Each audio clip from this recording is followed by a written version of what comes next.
신앙 고백 드리겠습니다.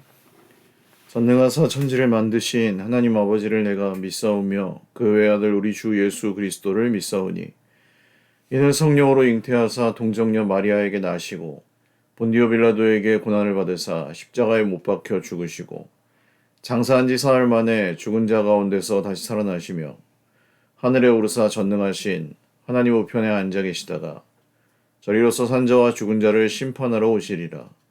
성령을 믿사오며 거룩한 공예와 성도가 서로 교통하는 것과 죄를 사하여 주시는 것과 몸이 다시 사는 것과 영원히 사는 것을 믿사옵나이다. 아멘. 찬송가 324장 찬송 드리겠습니다. 예수 나를 오라네 예수 나를 오라 하네 어디든지 주를 따라 주와 같이 가려네 주의 인도하심 따라 주의 인도하심 따라 어디든지 주를 따라 주와 같이 가려네 겟세마네 동산까지 주와 함께 가려 하네 피땀 흘린 동산까지 주와 함께 가려네 주의 인도하심 따라 주의 인도하심 따라 어디든지 주를 따라 주와 같이 가려네 심판하실 자리까지 주와 함께 가려 하네 심판하실 자리까지 주와 함께 가려네 주의 인도하심 따라 주의 인도하심 따라 어디든지 주를 따라 주와 같이 가려네 주가 크신 은혜 내려 나를 항상 돌보시고 크신 영광 보여주며 나와 함께 가시네 주의 인도하심 따라 주의 인도하심 따라 어디든지 주를 따라 주와 같이 가려네. 하나님 말씀 누가복음 5장입니다. 누가복음 5장 1절에서 11절 말씀 한 목소리로 읽겠습니다. 우리가 몰려와서 하나님의 말씀을 들을새 예수는 게네사렛 호숫가에 서서 호숫가에 배 두 척이 있는 것을 보시니 어부들은 배에서 나와서 그물을 씻는지라. 예수께서 한 배에 오르시니 그 배는 시몬의 배라. 육지에서 조금 떼기를 청하시고 앉으사 배에서 무리를 가르치시더니 말씀을 마치시고 시몬에게 이르시되 깊은 데로 가서 그물을 내려 고기를 잡으라. 시몬이 대답하여 이르되 선생님, 우리들이 밤이 새도록 수고하였으되 잡은 것이 없지만은 말씀에 의지하여 내가 그물을 내리리이다 하고, 그렇게 하니 고기를 잡은 것이 심히 많아 그물이 찢어지는지라. 이에 다른 배에 있는 동무들에게 손짓하여 와서 도와달라 하니 그들이 와서 두 배의 체험에 잠기게 되었더라. 시몬 베드로가 이를 보고 예수의 무릎 아래에 엎드려 이르되 주여, 나를 떠나소서, 나는 죄인이로소이다 하니, 이는 자기 및 자기와 함께 있는 모든 사람이 고기 잡힌 것으로 말미암아 놀라고 세베대의 아들로서 시몬의 동업자인 야고보와 요한도 놀랐습니다. 예수께서 시몬에게 이르시되 무서워하지 말라. 이제 후로는 내가 사람을 취하리라 하시니 그들이 배들을 육지에 대고 모든 것을 버려두고 예수를 따르니라. 아멘. 기도드리겠습니다. 좋으신 하나님 아버지, 감사합니다. 주님의 이름을 찬송하며 예배드립니다. 오늘도 사랑하는 주의 백성들 모두에게 새 힘을 주시고 또 기쁨과 소망을 주 예수 그리스도 안에서 누리게 하여 주십시오.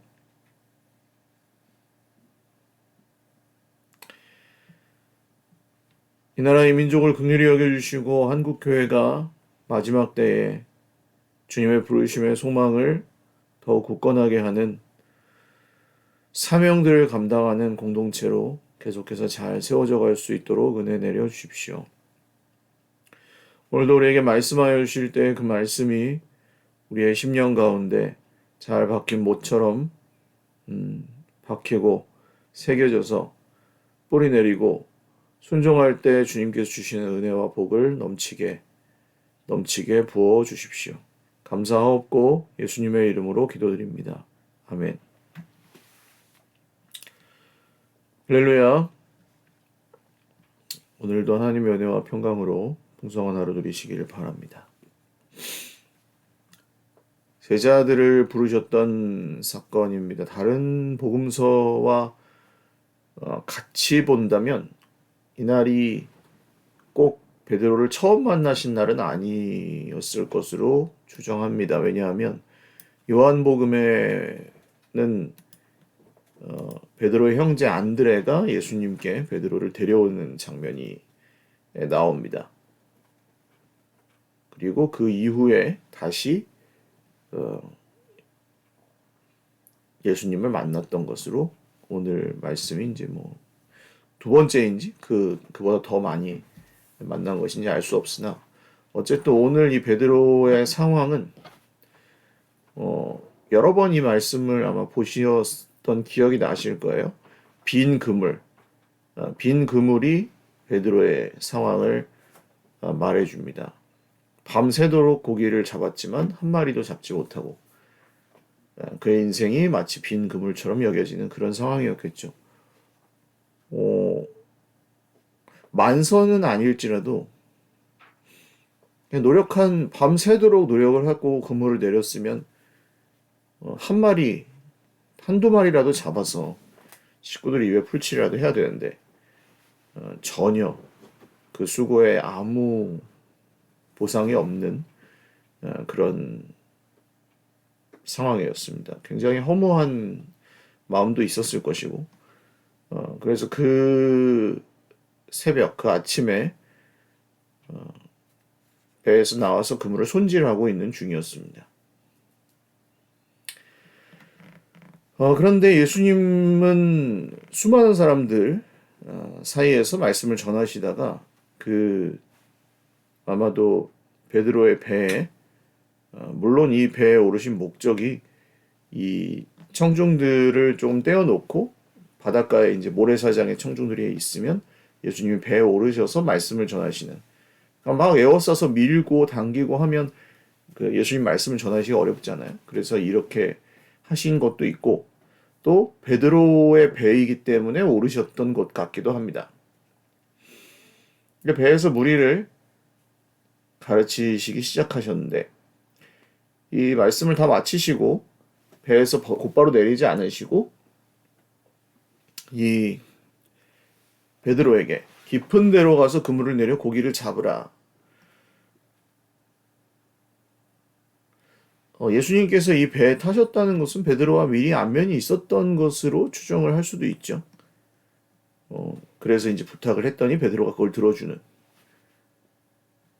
그런데 이 부탁만큼은 사실은 베드로가 따르기가 쉬운 부탁이 아니었습니다. 깊은 데로 가서 그물을 내려 고기를 잡으라. 베드로는 베테랑 어부고 예수님은 목수 출신의 그냥 선지자입니다. 나이도 예수님이 더 많았는지는 확실하지 않습니다. 베드로가 더 많았을 가능성도 있습니다. 그렇다면 예수님이 이렇게 비전문가가 어업 전문가에게 깊은 데로 밤새도록 잡았는데 한 마리도 잡지 못하니 어업 전문가에게 깊은 데로 가서 그물을 내려서 고기를 잡으라고 말하는 것은 어울리지 않아 보입니다. 우리에게 하시는 주님의 말씀이 사실 이럴 때가 있죠. 우리는 열심히 노력했지만 그 노력한 만큼의 뭔가 결과물을 거두지 못하고 예수님이 우리에게 주시는 말씀이 의아할 때가 있어요. 이해가 안 가는 상황이 되는 거죠. 예수님이 하라는 대로 하면 망할 것 같은데요. 예수님이 살라고 하시는 대로 살면 마치 죽을 것 같은데요. 지금도 힘들어 죽겠는데 예수님이 살라는 대로 살면 더 힘들어지는 거 아닌가요? 그 머리로는 그렇게 우리의 이성이, 우리의 이해가 따라가지 못할 말씀들이 저는 종종 있는 것 같아요. 그러니까 적당히 살고 적당히 형편이 괜찮고 적당히 믿고 이렇게 사는 거는 그렇게 어렵지 않습니다. 그럼 뭐 되는 대로 살면 되죠. 사라지는 대로 그냥 살고. 근데 우리 인생은 그렇게만 살 수가 없고 고난이 찾아오고 또 어려움도 있고 때로는 정말 오늘 이 베드로의 상황처럼 밤새도록 수고했지만 한 마리도 잡지 못하는 그런 상황도 만날 수 있습니다. 그런데 그때 베드로가 이렇게 말하죠. 선생님, 우리들이 밤이 새도록 수고하였으되 잡은 것이 없지만은 말씀에 의지하여 내가 그물을 내리리이다. 그때 우리가 따라가야 될 방향을 베드로가 보여주는 것 같습니다. 말씀에 의지하여. 그러니까 눈에 보이는 상황은 빈 그물이에요. 밤이 새도록 모든 바다를 다 여기 갈릴리 게네사렛 호수를 샅샅이 뭐 그물을 가지고 쌍끌이 베었는지 두 척이죠. 베드로와 야고보 요한 같이 어업을 했는데 한 마리도 못 잡았어요. 근데 예수님이 말씀하시는 이 말씀을 따라서 깊은 곳에 가서 그물을 내려 보겠다고. 무엇을 의지하였어요? 말씀에 의지하여. 우리도 눈에 보이는 환경은 손에 잡히는 것이 없고 노력한 만큼 거두지 못해서 실망스러울 때가 있고 해도 잘 안 되는 것 같고 그래서 좀 힘을 잃어버리고 그럴 때가 있습니다. 그러나 여전히 그때에도 우리가 따라가야 될 것은 눈에 보이는 환경이나 형편, 내 모습이 아니고 사람이 아니고 문제가 아니고 주님의 말씀입니다. 어떻게 됐죠? 고기를 잡은 것이 힘이 많아 그물이 찢어지는지라. 그물이 찢어져 버렸습니다. 너무 고기가 많아서. 사실은 베드로는 한 마리라도 잡았으면 아니 대박이 났으면 진짜 좋겠다. 이렇게 생각을 하고 그물을 내리고 있었겠죠. 근데 한 마리도 못 잡았었는데 오히려 그렇게 고기가 많아지니까 그물이 찢어져 버리고 와서 야고보와 요한 그의 동업자들에게 도와달라고 하니 두 배의 고기를 가득 채우고 배가 가라앉을 지경이 되었습니다. 이 정도 되면 이제 고기가 문제가 아니게 되었죠. 베드로는 이분이 아는 거죠. 내가 진짜 최선을 다해서 밤을 새서 고기를 잡았는데 한 마리도 못 잡은 이 바다에서 고기를 나에게 이렇게 배 가득 채우며 줄 수 있는 분은 이분은 보통 분이 아니구나. 그냥 인간적으로 비즈니스만 생각하면 나랑 동업 한번 해보시겠어요? 우리 배에 타주시면 제가 이 고기의 반을 드리죠. 뭐 이런 식으로 갔을 수도 있겠지만 그렇게 하지 않고 베드로는 이분의 말씀, 예수님의 말씀에 의지하여 그물을 내렸고 예수님이 누구신지를 조금 알게 되었습니다. 그래서 주님 나를 떠나십시오. 나는 죄인입니다. 이분이 하나님으로부터 오신 분이라는 사실을 베드로는 배가 가라앉을 정도로 가득 찬 고기를 통해서 알게 되었습니다. 하나님께서 우리 인생 가운데 말씀을 따라가다 보면 주시는 복이 있습니다. 그래서 그것이 눈으로도 보입니다. 하나님께서 주시는 은혜, 평화, 변화, 성숙 이런 것들이 우리 눈에도 보일 때가 있습니다. 그러면 정말 우리는 그 불가사의한 그 변화를 경험하면서 야, 하나님께서 어떻게 이런 일을 하시지? 야, 하나님의 일하심이 정말 절묘하구나. 그렇게 생각하게 되는 것 같아요. 교회를 보십시오. 내 옆에 있는 형제 자매들이 변화된 것을 한번 보십시오. 내 모습이 변화된 것을 한번 보십시오. 거기서 우리가 뭔가 막 정말 애를 써서 그게 변한 게 아니라 말씀에 의지하여 살아온 것만큼 변하는 것. 기적이죠, 기적. 그렇게 인정할 수밖에 없는 것 같아요. 내가 노력해서 변했습니다. 내가 노력해서 이렇게 잘 됐습니다. 그렇게 말하는 사람은 아마 착각하고 있는 거죠. 아니면 좀 교만하거나. 사실 아무리 애를 쓰고 열심히 노력한 사람조차도 이게 이렇게 변하고 이렇게 우리가 열매를 거두게 된 것은 하나님의 은혜입니다라고 말할 수밖에 없습니다. 예수님이 베드로에게 이르시죠. 다시 무서워하지 말라. 이제 후로는 네가 사람을 낳게 될 것이다. 사람을 취하리라. 고기가 아니라 이제 사람을 낳는 업으로 부르시겠다는 거예요. 그랬더니 그들이 어떻게 합니까? 배들을 육지에 대고 모든 것을 버려두고 방금 전까지만 해도 이 고기가 전부였습니다. 그래서 사람들이 예수님께 말씀을 듣고 있는데도 그 관심이 없고 그냥 그물만 손질하고 있었잖아요. 근데 예수님을 정말 만나고 예수님이 주시는 그런 변화와 성숙들을 경험을 하고 예수님 그분을 그냥 만나게 되니까 어떻게 됐습니까? 고기나 배가 별 중요한 게 아니게 돼버렸죠. 예수님을 만날 때 사람에게 일어나는 변화입니다. 그 전까지는 돈이 전부고, 그 전까지는 내 자존심이 전부고, 그 전까지는 내 상황이나 문제, 옆에 있는 사람, 이런 것이 전부였다면, 성공과 실패가 전부였다면, 내 자존심이 전부였다면, 예수님을 만난 후에는 그것이, 그 기준이 좀 달라질 수 있는 것이죠. 이제 예수님을 처음 만난 베드로나 야고보, 요한에게도 이런 일이 일어났고, 우리가 영적 어린아이로부터 시작해서 청년으로 어른으로 자라가는 우리 영적인 여정에서도 이런 일은 언제나 일어날 수 있는 것 같습니다. 오늘 살아계신 주님이 우리에게 말씀 가운데 만나 주셔서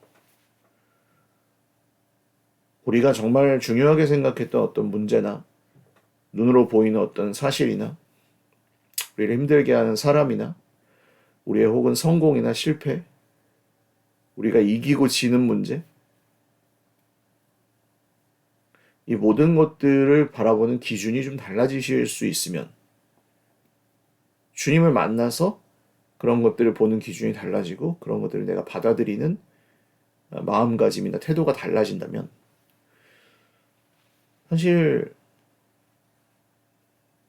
미국도 그렇다고 해요. 미국도 이 정신건강, 그러니까 우울증이나 이런 것들을 치료하는데 뭐 한 수십조 원의 돈이 든다는 통계가 이제 보고가 되고 있습니다. 이제 그 사회적 비용 자체가 정말 부유해지고 정말 이전과는 비교할 수 없을 만큼 현대사회는 발전했지만 정말 고쳐지지 않는 방금 제가 말씀드린 그런 이유들로 인해서 인간의 마음속 깊은 곳에 고쳐지지 않는 그런 병들이 2000년 전에는 그렇다고 쳐도 지금 뭐 화성에 우주선을 쏘아보내는 시대에 계속해서 그렇고 오히려 더 심해진다는 건 말도 안 되는 것 같잖아요. 고칠 수 없는 것들이 있습니다. 사람이 스스로. 그 중심에는 죄와 자기 중심성이 자리 잡고 있죠. 그것을 예수님을 만나면서 예수님이 우리를 만나 주셨을 때, 예수님이 누구신지를 알았을 때, 예수님이 행하시는 일의 결과를 우리가 보았을 때, 예수님이 행하시고 그 열매를 거두시는 것을 우리가 볼 때,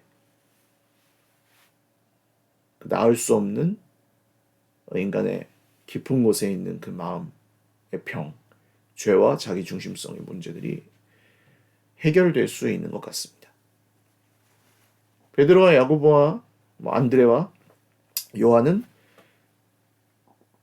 예수님을 아직 잘 모르지만 그런 예수님을 따라가기 시작했습니다. 사랑하는 여러분, 우리가 단순히 어떤 교회에 다니냐, 뭐 교회에서 얼마나 봉사를 많이 하거나 뭐 종교 활동에 참여를 많이 하느냐, 중요한, 겉으로 보기엔 굉장히 중요한 일들입니다만 그 이전에 우리가 믿는 분이 누구시며 우리가 따라야 할 분이 누구신지, 그분이 우리에게 무슨 일을 하셨길래 우리가 그렇게 믿고 따라야 하는지, 그분이 우리에게 하시려는 오늘날 말씀은 무엇인지, 이런 것들을 매일매일 생각하며 또 다시 새롭게 접하는 것은 매우 중요한 일인 것 같습니다. 그리고 그분은 우리를 2000년 전에 베드로를 만나주시고 부르셨던 주님은 우리도 오늘날 만나주셔서 우리를 부르시고 우리에게 이러한 사명과 또한 이런 변화와 또 이런 회복과 구원의 성숙의 길로 우리를 오늘도 초대하고 계십니다. 그분의 초대에 순종함으로 응답하고 말씀에 의지하여, 이해의 범위를 벗어나는 것일 때가 많아요. 그렇지만 말씀에 의지하여 그분을 내려 주님이 행하시는 일을 보는 저와 여러분의 오늘 하루가 되실 수 있기를 바랍니다. 기도드리겠습니다. 살아계신 주님, 깊은 곳으로 가서 그물을 내려라. 안 됩니다, 주님. 제가 밤새도록 해봤는데 해도 안 됐습니다. 라고 말하지 않았던 베드로의 우직한, 어찌 보면 미련해 보이는 순종이 오늘 저에게도 있어야 되겠습니다. 오늘 우리 모두에게 있어야 하겠습니다. 머리 굴리지 않고 순종할 때, 계산을 하기에 앞서 주님을 따라갈 때 주님이 기뻐하시고 주님이 놀라운 일들을 이루실 것입니다. 우리에게 계속 그런 일들을 이루어 주십시오. 우리 사랑하는 공동체 형제 자매들을 그렇게 만나 주십시오. 우리의 손이 닿지 않는 관계와 마음속 깊은 곳의 모든 문제들 주님께서 해결하여 주십시오. 회복하여 주십시오. 감사하옵고 예수님의 이름으로 기도드립니다. 아멘. 네, 감사합니다. 오늘도 주님 안에서 복된 하루 되시고, 수요 예배가 있습니다. 함께 하셔서 또 공동체 복된 나눔과 교제를 함께 경험하시는 예배가 되시기 바라요. 사랑하고 축복합니다.